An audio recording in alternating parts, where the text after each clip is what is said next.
Doctor কিছু বলতে যাবে, তখন একজন ওয়ার্ড বয় এসে বলল। স্যার, সুমন বলে লোকটার ওয়াইফ এসেছেন। ডক্টর ওয়ার্ড বয়ের দিকে তাকিয়ে বলে। Sir, Jhilbari accident victim. মানিব্যাগে আইডি কার্ড ছিল, কিছুক্ষণ আগে যাকে আনা হলো আর কি। ডক্টর মাথা ঘুরিয়ে আলোর দিকে তাকিয়ে বলে। আপনি কে তবে? আলো এদিক ওদিক তাকিয়ে একটা ঢোক গিলে বলে। ভুল হয়ে গিয়েছে, দুঃখিত। কথাটি বলে ঘুরে করিডোরের উল্টো পথে হাঁটতে থাকে আলো। ক্লান্ত ভঙ্গিতে অন্যমনস্ক হয়ে হাঁটছে।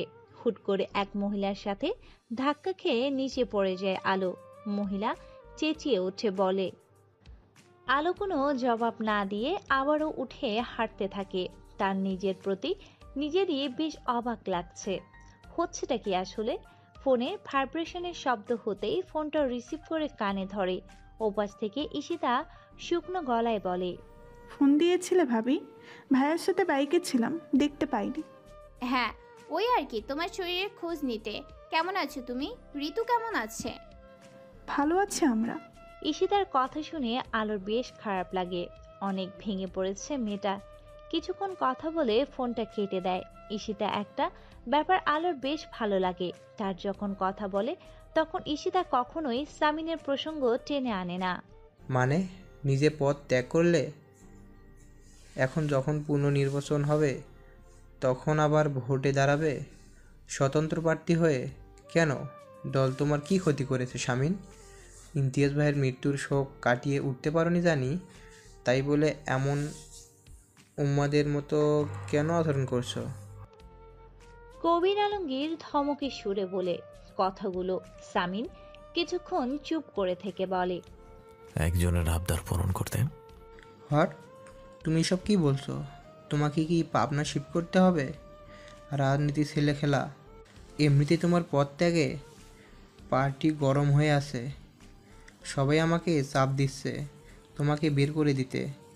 আমি সবাইকে মানিয়ে যাচ্ছি, তুমি আর আমাকে ভুগিও না শামিন। পদত্যাগপত্র ফেরত নাও, এখনও সময় আছে। না আঙ্কেল, খন্দকারকে দিয়ে না নমিনেশন। আমি স্বতন্ত্র লড়তে চাই। কবির আলমগীর দাঁতে তাঁত চেপে বলে। লাভ কি হবে? দল থেকে নিজেকে ছাড়িয়ে কি করতে পারবে তুমি? পদত্যাগ যখন করেই ফেলেছো আরও লড়ো না। এবার আতাউর আলম, শমশের ভুঁইয়া, খন্দকার, ব্রিগেডিয়ার জেনারেল রিপন মজুমদার, এদের সাথে টেক্কা দিয়ে গোহারা হারবে তুমি। তামাশা কেন চাইছো? হারতেই যাচ্ছি আঙ্কেল। কেন? একজনের মুখে হাসি ফোটাতে সে অনেক দিন হয় হাসে না। শামিন, তোমার আন্টি তোমার জন্য টেনশন করছে। আসবো, আন্টিকে দেখা দিয়ে যাবো ভোটের আগে। রাখছি। ফোন কেটে দিয়ে সামিন দীর্ঘ সময় চুপ করে বসে থাকে। ইসমাম অনবরত ফোন দিয়েই যাচ্ছে। এখন একটু ইচ্ছে করছে না তার কথা বলতে। ফোনটা দূরে সরিয়ে রেখে বিছানায় টান টান হয়ে শুয়ে পড়ে। মানে ইয়াসার আবার কেন ভোটে লড়বে? ও তো নিজেই পদত্যাগ করেছে। আলো শাড়িগুলো ভাঁজ করে আলমারিতে তুলে রেখে আতাউর আলমের দিকে তাকায়, তারপর বলে। যোগ্যতা প্রমাণ করতে তুমি বাচ্চাদের মতো কিছুক্ষণ পর পর আমাকে প্রশ্ন করবে না, যাও। আতাউর আলম মেয়ের ঘরে ঢুকে নরম গলায় বলে। মা, তুই ঠিক আছিস তো? এমন কেন করছিস? ও তো ওর ভুলটা স্বীকার করেছে, এখন এসব বাদ দে। আলো বাবার দিকে কিছুক্ষণ তাকিয়ে থেকে চলে যায়। রেহানা দরজার কাছে দাঁড়িয়ে স্বামীর দিকে তাকিয়ে আছে, বিড়বিড় করে বলে। এই মেয়ে, দেখবে নিজের বিপদ নিজেই ডেকে আনবে একদিন। মেয়ে মানুষেরা তো জেদ ভালো। যথেষ্ট হয়নি? যথেষ্ট কি হয়নি? রাগ তো আমাদেরও ছিল। ও এখন ওর বাবা মায়ের থেকেও বেশি বুঝতে শিখে গেছে। ফল ভালো হবে না, দেখো। আলোর নাম্বার থেকে ফোন দেখে সামিন কিছুক্ষণ তাকিয়ে থাকে স্ক্রিনের দিকে, তারপর ফোনটা রিসিভ করে কানে ধরতেই আলো বলে ওঠে। রুলস 1। সামিন আলোকে থামিয়ে দিয়ে বলে। রুলস নাম্বার 1, আমি কোনো ক্যাম্পেইন করিনি আলো। রুলস নাম্বার 1, আমি কোনো ক্যাম্পেইন করিনি আলো, কারো কাছেই যাইনি, কাউকে টাকা দিইনি, প্রচারণার জন্য শুধু পোস্টার লাগানো হয়েছে। আলো চুপ করে থাকে। সামিন বলতে থাকে। রুলস নাম্বার 2, আমার দলের ছেলেরা আমাকে কোনো সাহায্য করছে না, এবং রুলস নাম্বার 3, আমি আগামী পরশু পর্যন্ত বাড়ি থেকে বেরোচ্ছি না। আলো এখনো নিশ্চুপ। সামিন বলতে থাকে, সব কিছু মনে আছে আমার আলো, তুমি নিশ্চিন্তে তোমার কাজ করো। কথাটা বলে সামিন ফোন কেটে দেয়। স্ক্রিনে আলোর ছবিটার দিকে তাকিয়ে অস্ফুট স্বরে বলে ওঠে, কি অবুঝ তুমি আলো। সামিনের দলের ছেলেরা সবাই কপাল কুঁচকে আছে। সামিন ম্লান হেসে বলে, তোদের একটা সুখবর দেই, আমি দ্বিতীয় বিবাহ করতে যাচ্ছি, তোরা আমার জন্য মেয়ে দেখবি। দলের সবাই সামিনের এমন রসিকতার সাড়া দেয় না।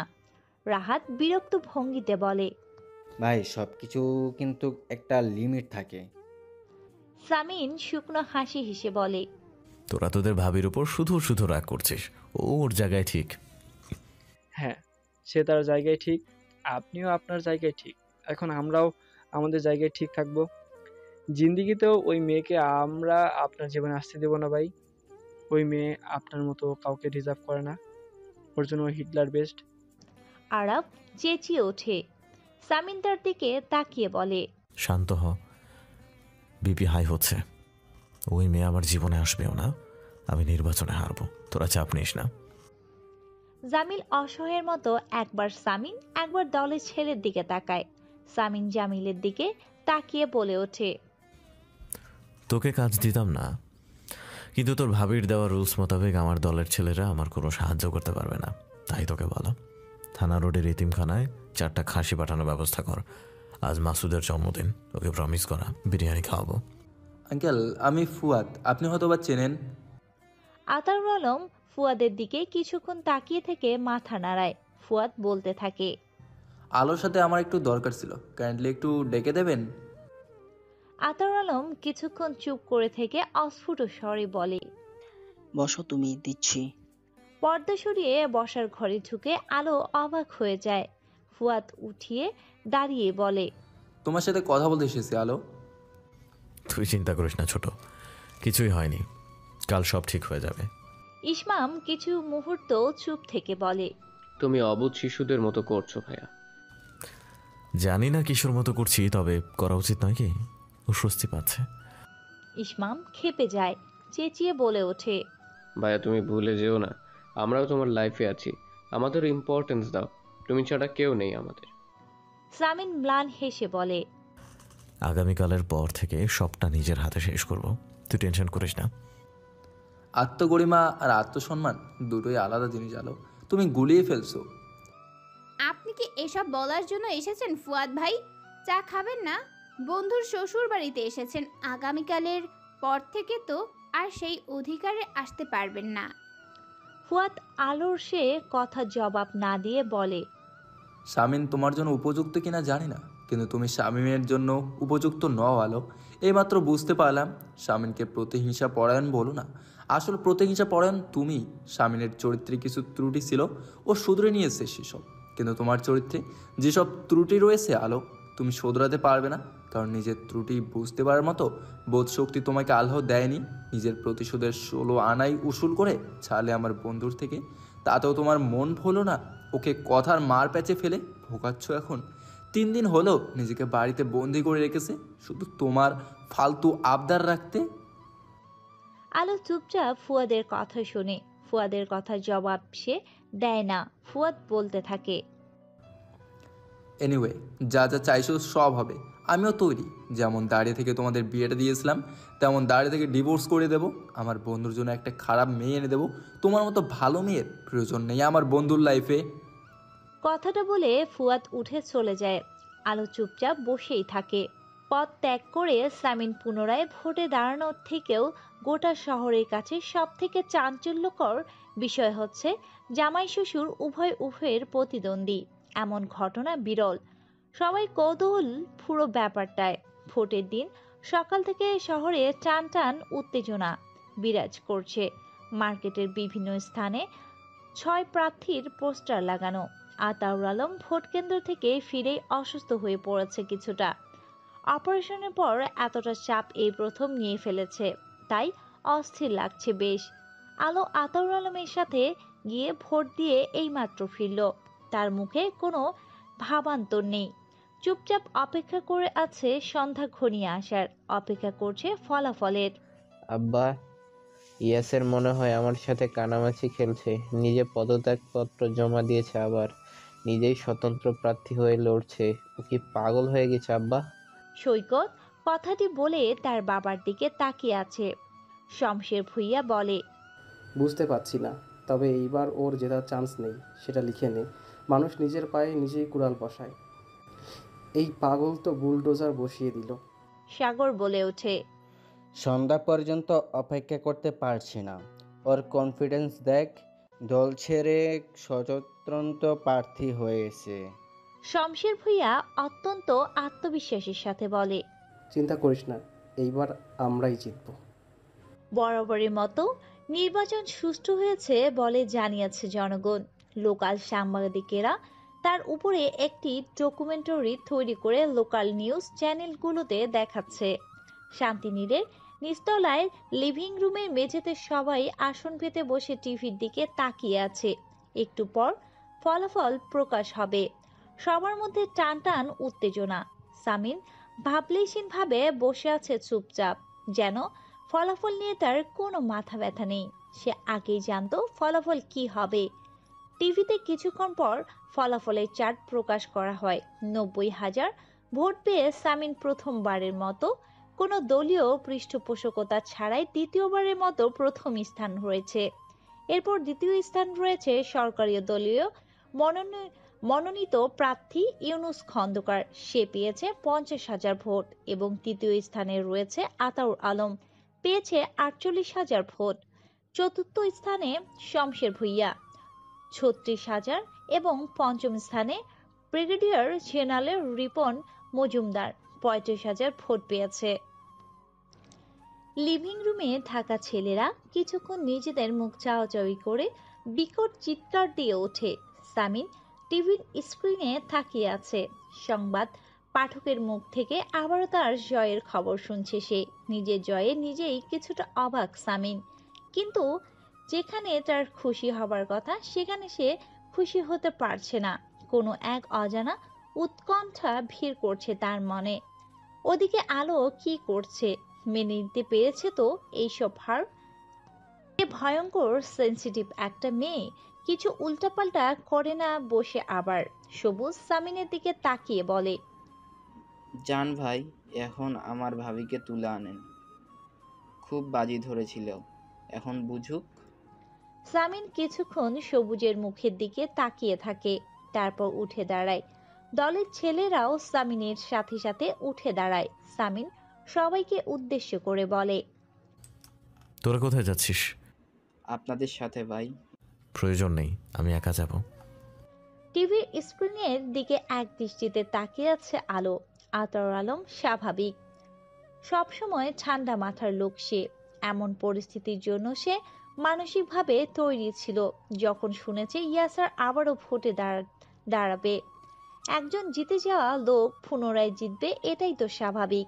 মেয়ের জেদের কাছে হার মেনে দাঁড়িয়েছিল ইলেকশনে, তাই তার কোনো ভাবান্তর হয়নি। এই পরিস্থিতিতে নিজের অসম্মান নয়, বরং আলোর কথা ভাবছে সে। তার মেয়েকে সে চেনে, এত কিছু সহজে গ্রহণ করার মেয়ে আলো নয়। কিন্তু আলো কোনো প্রতিক্রিয়া দেখায় না। কিছুক্ষণ টিভির দিকে তাকিয়ে থেকে উঠে দাঁড়ায়। আতাউর আলমের ওষুধ এনে দেয় তাকে। আতাউর আলম ওষুধ নিয়ে মৃদু স্বরে বলে, নির্বাচন সুষ্ঠু হয়েছে মা, আমার কোনো আক্ষেপ নেই, মাথা ঠান্ডা কর। আলো বাবার দিকে কিছুক্ষণ তাকিয়ে থেকে বলে ওঠে, মাথা গরম হয়নি আমার আব্বু। তারপর ধীর পায়ে ঘর থেকে বেরিয়ে নিজের ঘরে চলে যায়। কলিং বেলের শব্দ হয়। রেহেনা গিয়ে দরজা খুলে অবাক হয়ে তাকিয়ে থাকে। সামিন কিছুক্ষণ চুপ করে থেকে বলে ওঠে, আসতে পারি? রেহানা এদিক ওদিক তাকিয়ে দরজা থেকে সরে দাঁড়ায়। দ্রুত পায়ে হেঁটে সামিন আলো ঘরের দিকে যায়। আলোর ঘরের দরজার বাইরে গিয়ে দাঁড়িয়ে পড়ে। দরজার ভেতর থেকে বন্ধ। সামিন উচ্চ শব্দে চেঁচিয়ে ওঠে, আলো, দরজা খুলে দাও।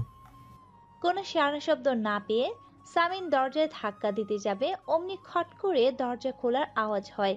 সামিন আলোকে কয়েক পলক দেখে ঘরে ঢুকে দরজার সিটকিনি তুলে দেয়।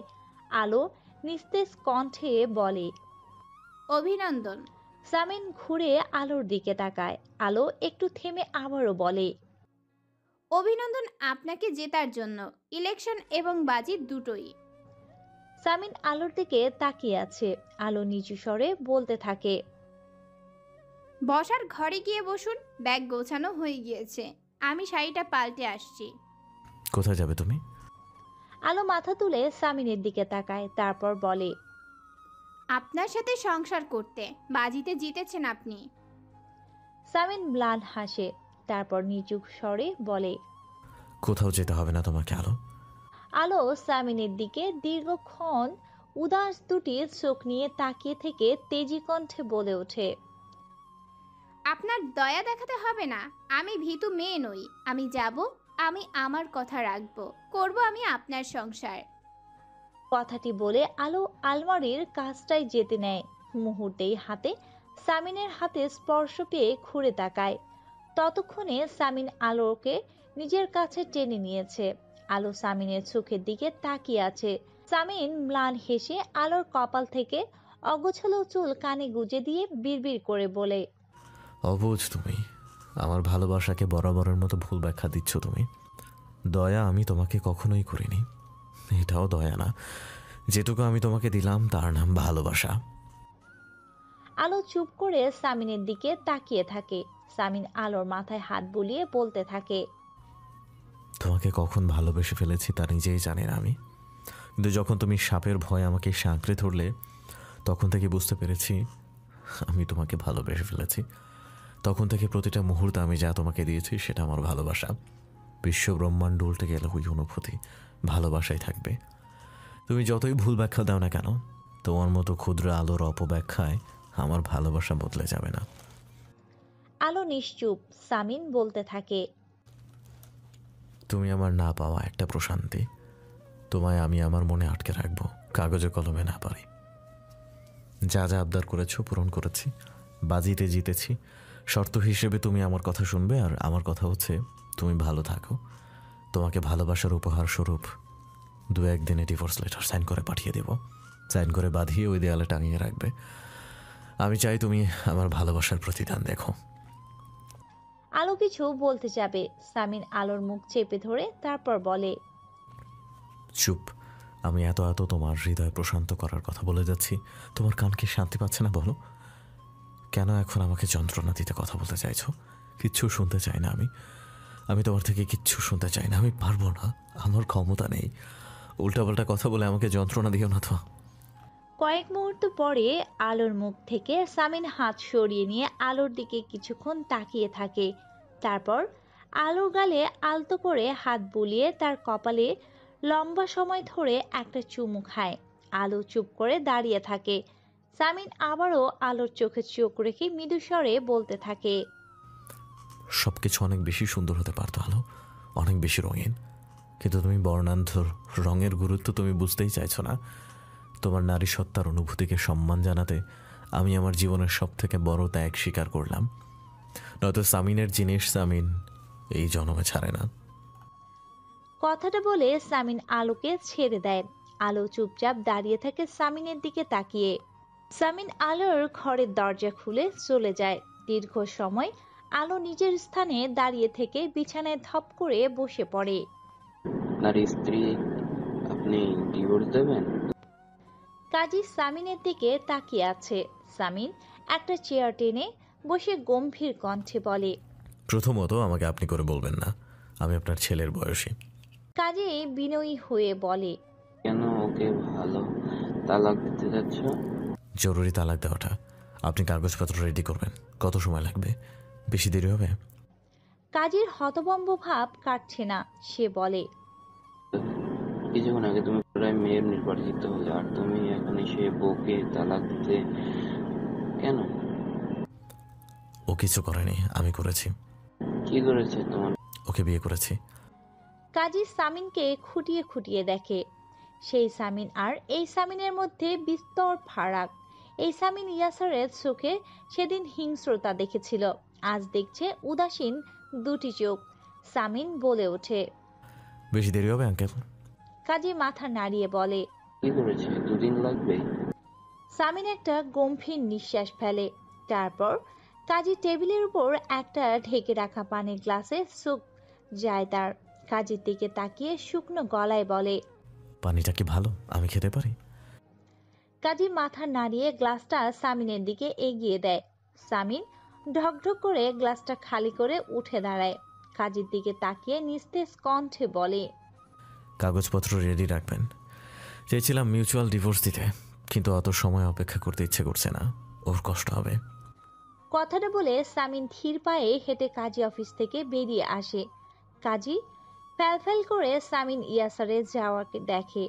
বসার ঘরে ঋতু সোফায় গা এলিয়ে দিয়ে বসেছিল। সামিনকে দেখে তড়িঘড়ি করে উঠে দাঁড়িয়ে তার কাছে আসে।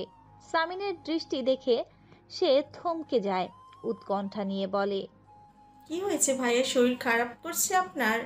চোখ কেমন লাগছে কেন? কেমন লাগছে? সারাদিনে কিছু খাননি? আমি আপনার জন্য বসে আছি, আসুন খাবেন। সামিন ম্লান হেসে ঋতুর মাথায় আলতো করে হাত বুলিয়ে দিয়ে সিঁড়ির দিকে যেতে যেতে বলে, খেয়ে নাও তুমি। চুনু কাকার দোকান থেকে একটা ভেজিটেবল রোল খেয়েছি আমি। ঋতু থতমত মুখ নিয়ে সামিনের যাওয়া দেখে। ওই শুভ্র পাঞ্জাবির গায়ে বলিষ্ঠ শরীরের মানুষটার জন্য তার ভীষণ কষ্ট হচ্ছে। ভীষণ উত্তপ্ত দুপুর, গরমে ঘেমে নিয়ে একাকার হয়ে দাঁড়িয়ে আছে। ওড়না দিয়ে মুখ মুছে এদিক ওদিক তাকায় আলো। হিয়া বলে, চল, রিক্সার জন্য দাঁড়িয়ে থেকে লাভ নেই। আজ বোর্ড পরীক্ষা, সবাই হাই স্কুলের সামনে গিয়ে বসে আছে বোধহয়। মাত্র 15 মিনিটের রাস্তা, চল হেঁটে যাই। আলো ক্লান্ত চোখে হিয়ার দিকে তাকিয়ে নিষ্প্রাণ গলায় বলে, চল। দুজনেই হাঁটতে থাকে। কিছু পথ যেতেই নীরবতা ভেঙে হিয়া বলে ওঠে, শেষ পর্যন্ত তোর সিদ্ধান্তই থাকলো, কি বলিস? আলো চুপ করে থাকে। হিয়া বলে ওঠে, মা সবসময় আমাকে বলতো একটু আলোর মতো হতে পারিস না। তখন আমিও ভাবতাম, ইস আমি যদি তোর মতো হতে পারতাম। কিন্তু এখন আমি মোটেও তোর মতো হতে চাই না। ভয় হয় আমার তোকে দেখলে। আলো এখনো নিশ্চুপ। হিয়া আলোর নীরবতা দেখে তার দিকে তাকায়। কলেজের গেটের ডান পাশে সৈকত নওশিনের হাত ধরে দাঁড়িয়ে আছে। নওশিন কোনো নড়াচড়া করছে না, কিন্তু তার দুচোখ মুখে ভয়ের ছাপ স্পষ্ট। আলো সেদিকে তাকিয়ে আছে। হিয়া পাশ থেকে বলে ওঠে, এই এই আলো, তুই কি এখন আবার ঝামেলা করবি? দেখ, ওটাও বোঝে নেবে। ও এত করে নিষেধ করলাম প্রেমের প্রস্তাব গ্রহণ না করতে, শুনলো না। আমার আর ভালো লাগছে না তোকে ঝামেলায় পড়তে। চল গেটের ভেতর চল। হিয়া আলোকে তাগাদা দেয়। সৈকতের সাথে দিঘির পাড়ের ঘটনার কথা মনে পড়লেই তার পুরো শরীর এখনো অসাড় হয়ে যাচ্ছে। ওইদিকে কেউ না পৌঁছলে তার অবস্থা খুব খারাপ হতে পারত। সে ইহজনমের সৈকতের চোখের সামনে পড়তে চায় না। কি রে, বিয়ে ঠিক হয়েছে নাকি তোর? তা তো হবু স্বামীকে বলে দেব আমি তোর কোথায় কোথায় ছুঁয়েছি। বলে দেব তোর কোথায় কোথায় তিল আছে। জড়ানো কিন্তু তেজি কণ্ঠে নওশিনের হাতের কবজি চেপে ধরে সৈকত বলতে থাকে। নওশিনের চোখ বেয়ে গড়িয়ে পড়া দুফোঁটা তরল দেখে বোঝার উপায় নেই। সে ভেতরে ভেতরে গলাকাটা মুরগির মতো তরপাচ্ছে। আবেগের বশে একটা ভুলের জন্য তার জীবনে চরম প্রতিদান দিতে হবে। স্থান নেই এই জানোয়ারটার থেকে। নওশিন চেঁচাতেও নওশিন চেঁচাতেও পারছে না। ঝাপসা চোখে এদিক ওদিক তাকাচ্ছে। কানের কাছে সৈকতের বলা কথাটা প্রতিধ্বনি হচ্ছে, বলে দেব নওশিন, বলে দেব। আলো হিয়ার হাত ছাড়িয়ে দিয়ে সৈকতের দিকে এগিয়ে যায়। গিয়ে সৈকতের হাত থেকে নওশিনের হাত ছাড়িয়ে নিয়ে নওশিনকে আগলে নেয়। তারপর নওশিনকে ধমকে সুরে বলে, চেঁচাতে পারিস না স্টুপিড। নওশিন ভয়ে গুটিয়ে গিয়েছে। সৈকত একটা গভীর নিঃশ্বাস ফেলে বলে, তুই আবার এসেছিস, তোর সমস্যা কি? এখান থেকে যা। ঠান্ডা গলায় বলে আলো। সৈকত বলে ওঠে, আমি মতো বেশ সাহস না তোর? আমি 1 2 3 গুনবো। এখান থেকে যাবি সৈকত, নয়তো আজ ভয়াবহ কিছু হয়ে যাবে। তাই নাকি? কি হবে দেখা। তিন খপ করে আলোর হাত ধরে বলে, ও নেশা করে আছে আলো। নওশিন খপ করে আলোর হাত ধরে বলে। আলো নওশিনের থেকে হাত ছাড়িয়ে নিয়ে সৈকতের দিকে কিছু মুহূর্ত চুপ করে তাকিয়ে থেকে পায়ের জুতা খুলে মারতে শুরু করে। মুহূর্তেই ভিড় জমে যায় কলেজের সামনের রাস্তাটায়, কিন্তু ফার্স্ট ইয়ারের মেয়েরাও এসে আলোর সাথে সমান তালে পেটাতে থাকে সৈকতকে। নওশিন একটু সাহস পায়, তীব্র ঘৃণা নিয়ে চেঁচিয়ে বলে ওঠে, পেটা, আরো পেটা। সৈকতের কানে নওশিনের সেই চিৎকার পৌঁছায়। হিংস্র হায়নার মতো নওশিনের দিকে তাকিয়ে থাকে সৈকত। নওশিনের চোখ বেয়ে অঝোর ধারায় পানি গড়িয়ে পড়তে থাকে। অবস্থা বেগতিক দেখে হিয়া এসে আলোকে পেছন থেকে ঝাপটে ধরে সরিয়ে নেয়। বেশ কিছু লোক এসে পরিস্থিতি সামলাতে চেষ্টা করে, তবে উচ্চবাচ্য বলে না সৈকতকে। সবাই খুব ভয় পায় নতুন এই ত্রাসকে। সৈকত গা ঝাড়া দিয়ে নওশিনের দিকে তীক্ষ্ণ দৃষ্টি দিয়ে এক পলক তাকিয়ে থেকে বাইক স্টার্ট করে চলে যায়। ভাইজান, সামিন কিছু কাগজপত্র দেখছিল। সিতারার ডাকে তার দিকে তাকিয়ে অস্ফুট স্বরে বলে, ঘর গোছাইতে এসেছিলাম। অগোছালো তো কিছু নেই আমার জীবন ছাড়া। ঠান্ডা গলায় সামিন কথাটি বলে নিজের বেশ অবাক হয়। এসব কি ধরনের কথা বলছে সে সিতারাকে? সিতারা মৃদু স্বরে বলে, ঝুল ঝাড়তে পাঠিয়েছে মেজো ভাবি। ঝাড় তাহলে। সামিন আবারও কাগজে মন দেয়। সিতারা ঘর পৌঁছাতে পৌঁছাতে সামিন ড্রেসিং টেবিলের সামনে দাঁড়িয়ে অনেকটা সংকোচ নিয়ে নিচু স্বরে বলে, এগুলো এখান থেকে সরিয়ে ফেলবো ভাইজান। কোনগুলো? সামিন আবারও কাগজে মন দেয়। সিতারা ঘর গোছাতে গোছাতে সামিনের ড্রেসিং টেবিলের সামনে দাঁড়িয়ে অনেকটা সংকোচ নিয়ে নিচু স্বরে বলে, বড় ভাবি সাজার জিনিস। সামিন মাথা তুলে তাকায়। তার ড্রেসিং টেবিলের সামনে এখনো আসিয়ার অব্যবহৃত প্রসাধনী অযত্নে পড়ে আছে, যা কখনো ওই মেয়েটা ছুঁয়েও দেখেনি। সামিন একটা গভীর নিঃশ্বাস ফেলে বলে, না, ওগুলো ওখানে থাকুক, দেখতে ভালো লাগছে। সিতারা আর কিছু বলে না, ঘর পরিষ্কার করে দিয়ে চলে যায়। সামিন আবারও কাগজ থেকে চোখ সরিয়ে ড্রেসিং টেবিলের দিকে তাকায়। অপলক তাকিয়েই থাকে সেদিকে। কুকুর ভাগ্য বলে যদি কিছু থাকে তাহলে আলোর ক্ষেত্রে শব্দটা প্রযোজ্য। তার কুকুরের ভীষণ ভয়। ক্লাস 5-এ একবার কামড়ে আলোর বেহুশ বানিয়েছিল। তখন থেকেই এই প্রাণীটাকে জমের মতো ভয় পায় সে। কিন্তু রাস্তাঘাটে এই প্রাণীটার সাথে আলোর হুটহাট দেখা হয়ে যায়। আলো একটা ঢোক গেলে এদিক ওদিক তাকায়। কিছুক্ষণ আগে হিয়ার সাথে ছিল, তখন আসতে পারলো না। অসভ্যগুলো এখন আলোর সাথে কেউ নেই। আলো বুকটা ধরফরিয়ে উঠছে। দুই পায়ে কুকুরগুলোকে তো জুতা পেটা করে সামলানো যায়, চার পায়ের কুকুরগুলোকে এসে কিভাবে সামলাবে? মনে হচ্ছে এক্ষুনি কামড়ে দেবে, ঝাঁপিয়ে পড়ে ছিন্ন ভিন্ন করে দেবে আলোকে। এক পা সামনে এগুতেই একটা কুকুর ঘেউ ঘেউ করে ওঠে। আতঙ্কে আলো জমে যায়। ধীরে ধীরে মাথা ঘুরিয়ে পেছনে তাকিয়ে দেখে আরো দুটো কুকুর এসে বাকি তিনটের সাথে যোগ দিয়েছে। সবকটা ঘেউ ঘেউ করতে শুরু করেছে। মনে হচ্ছে এরা নিজেদের মধ্যে আলোচনা করছে কে আগে প্রথম কামড় বসাবে। আলো এক লাফে পেছনে আগায়। আশেপাশে ত্রিসীমানায় কেউ নেই। সব লোক কোথায়? পাশে মসজিদে জোহরের আজান দিয়ে দিয়েছে। কিছুটা সাহস সঞ্চয় করে সে ঘুরে দৌড়াতে শুরু করে, এদিক ওদিক না তাকিয়ে। কুকুরের কামড় খেয়ে মরতে সে ইচ্ছুক নয়। প্রাণ হাতে নিয়ে দৌড়াতে গিয়ে হুট করে তার পায়ের সাথে একটা ভাঙা ইটের ধাক্কা লেগে যায়।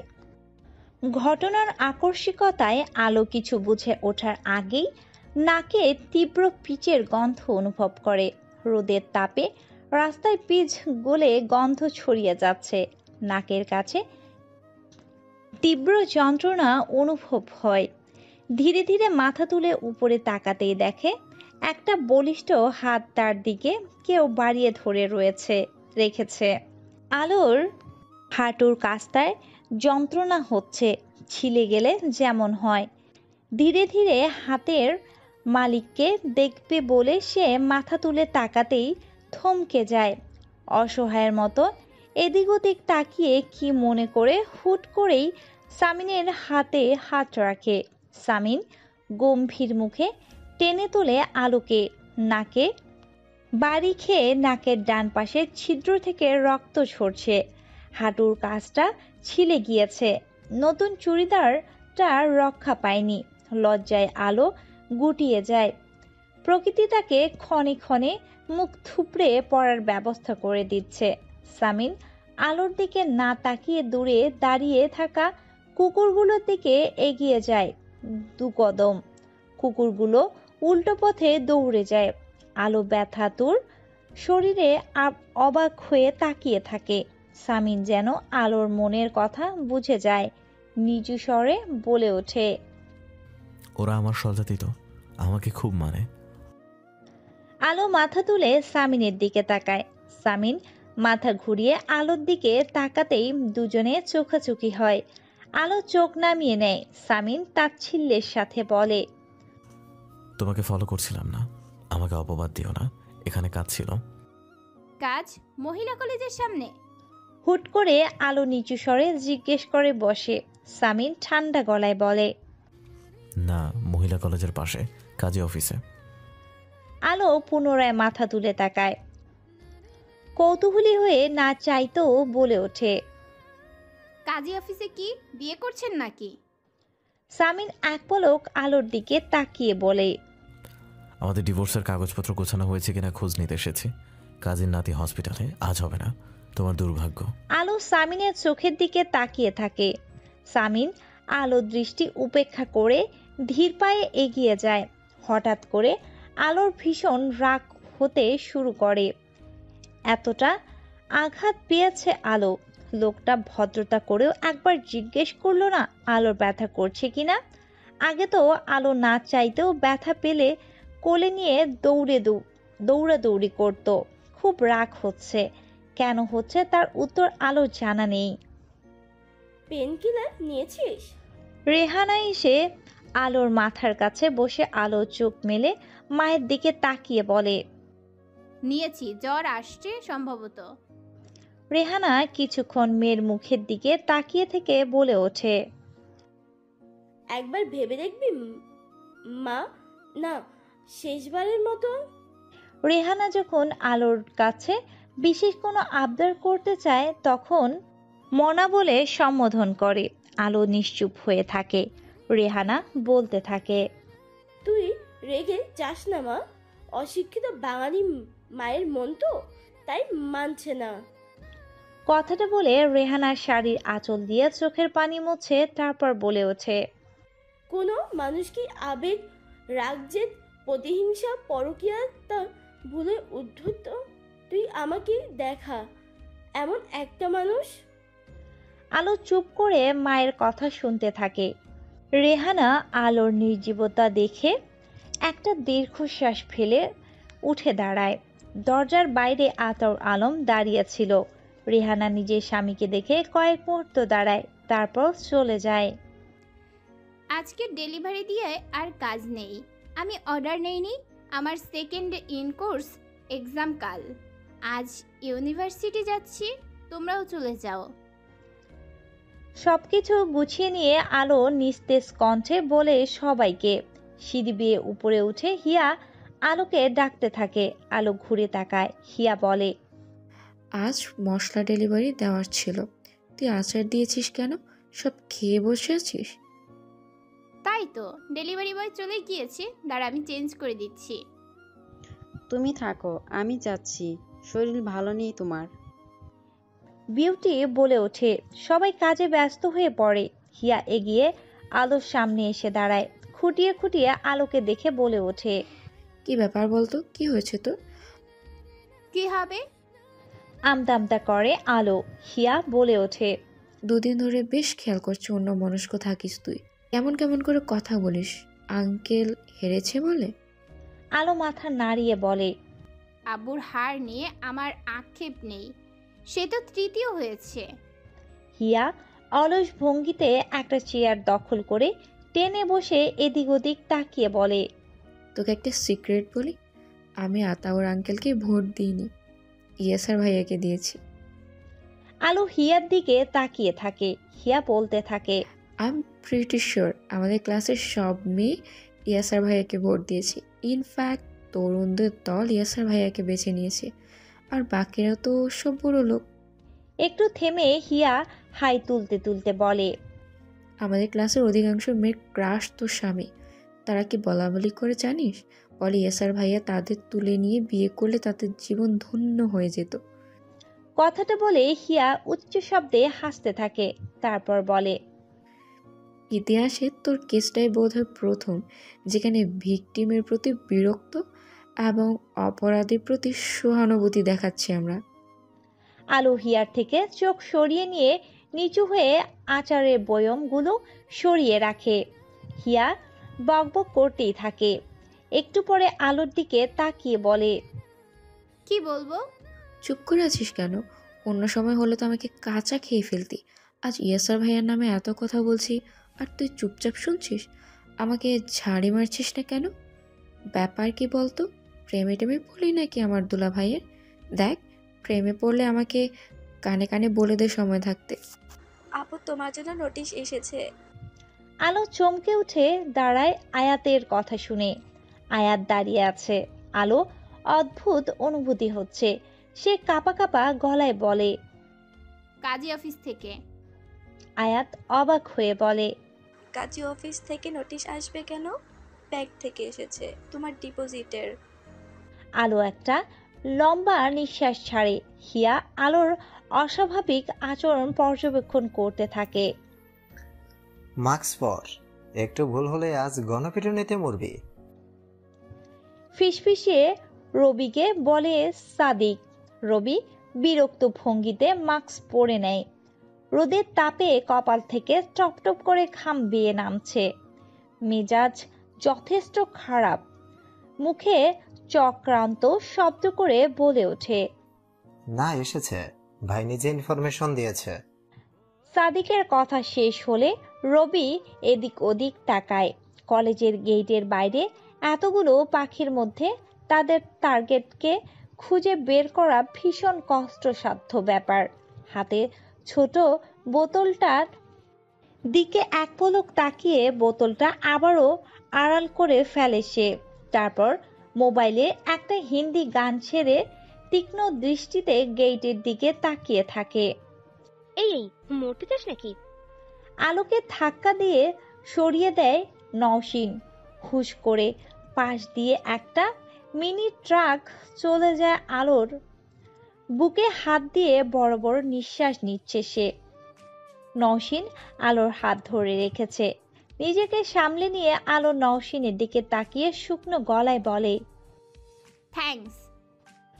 নওশিন আলোর হাত ধরে বলে, কি হয়েছে তোর?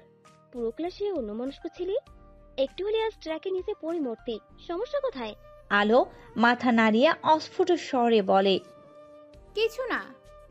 নওশিন হুট করে আলোর কপালে হাত দিয়ে বলে, গা গরম তোর, চল তোকে রিস্কায় তুলে দেই মরে মাথা থেকে, চল। দুজনে হাঁটতে থাকে। কিছুক্ষণ পরে আলো বলে ওঠে, নওশিন বলে, না, আমি অবাক হচ্ছি আলো, ও এত সহজে আমার পিছু ছেড়েছে, খুবই অবাক হচ্ছি। এসব কুকুরকে এইভাবেই সোজা করতে হয়। শুকনো গলায় বলে ওঠে আলো। সাদিক আর রবি তীক্ষ্ণ দৃষ্টিতে আলো আর নওশিনের দিকে তাকিয়ে আছে। রবি অবাক হওয়ার মতো করে বলে, নেশা করেছিলি সকালে? লাল জামাই নওশিন, হলুদ জামাই শামিনের বউ। মাথা খারাপ?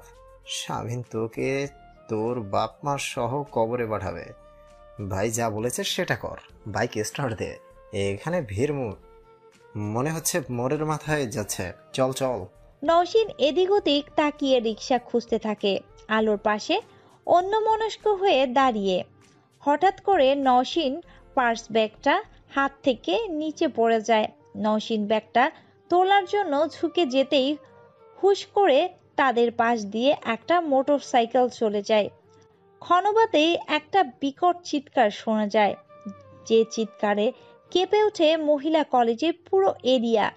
থম মেরে যায় পথচারীরা, কাঁপতে থাকে আকাশ এবং পাতাল।